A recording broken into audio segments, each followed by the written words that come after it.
Yeah, I've got two, if that's okay. So firstly, I wanted to say your TED talk was very interesting. I thought you made some good points.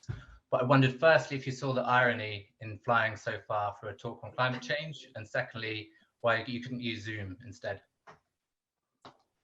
Okay, so you like the talk. Did you deal with the argument? Yeah. What did you think of the argument I made in it? Yeah, I thought it was very interesting, but I just wondered about the irony of flying so fast. Okay. It's critical.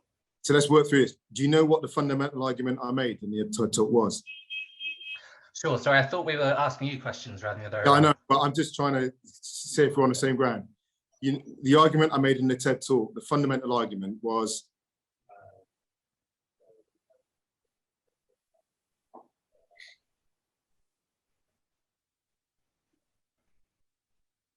sorry, the question was, do you see the irony in flying so far? Yeah, so I'm saying, but that depends on what the argument in the talk was. I'm saying, do we know what elected mayor stepping up, right? To tackle climate change, we have to work together.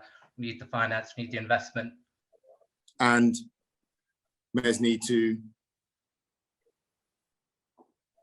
Well, I'll help you out. So the argument was that mayors need to be involved in shaping national and international policy. So that's what that was. So there's no irony because I was there shaping national and international policy.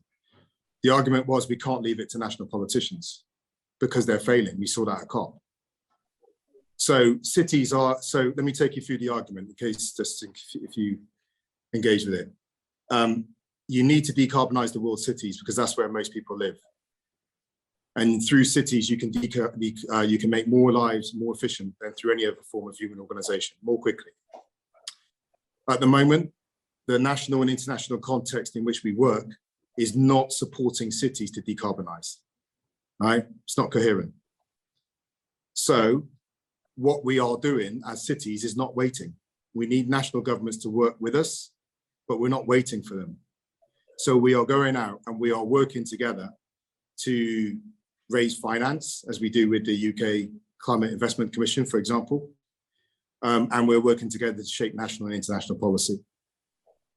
So that's it. Have you seen any TED conferences that were run by Zoom? Not yet, but it might be a good idea. Okay, well, you probably want to write to TED then about that. But Zoom wasn't on the table. I mean, Bill Gates was there, Al Gore was there talking about climate change. Elon Musk was there, you know. And I think one of the things we could do is talk about how fantastic it, you know, it's great for Bristol as a city of less than 500,000 people. We are being asked to take a platform at TED and shape global thinking, actually, which has actually begun to echo from that. So the argument, so the question is the argument coherent and does it stack up? And if it's coherent and it stacks up, the question is, how do you get the biggest platform for that argument? If the argument stacks up and then we lead to unlocking or contributing to the unlocking of billions, potentially into trillions of pounds to invest in cities, not just in the global north, but in the global south, then it's about how do you maximize the platform for that. I mean, all the best will in the world, getting it on Bristol Live website ain't going to give us that platform, is it? Sure, well, thanks very much. And on that topic then of getting the investment. Alex, may I just ask a question, if I may? Just in terms of, your role as an LDR. So from my understanding, it would be to, report and provide impartial coverage regarding sort of the regular workings of local authorities and public sector bodies. And so I suppose my question is that Marvin was fully funded by TED. To attend this conference, so I couldn't quite understand what the role as an LDR would be in asking those questions. Well, because it's holding the people who lead local authorities to account, Marvin obviously being the lead of Bristol City Council, and there were obviously questions with the huge amount of carbon emissions from flying so far. So I think it's a legitimate question to ask. I think it is from probably a journalist from a newspaper, etc. But I can't quite see the link to LDR.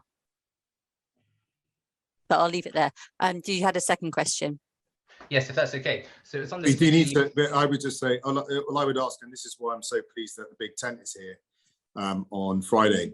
Please be familiar with the actual substance of the arguments. and not just the tweets that are around it when we're asking questions about things. It really helps the city engage with a debate as it actually is, rather than just the heat of the social media. But please go on to your second question. Sure, thank you.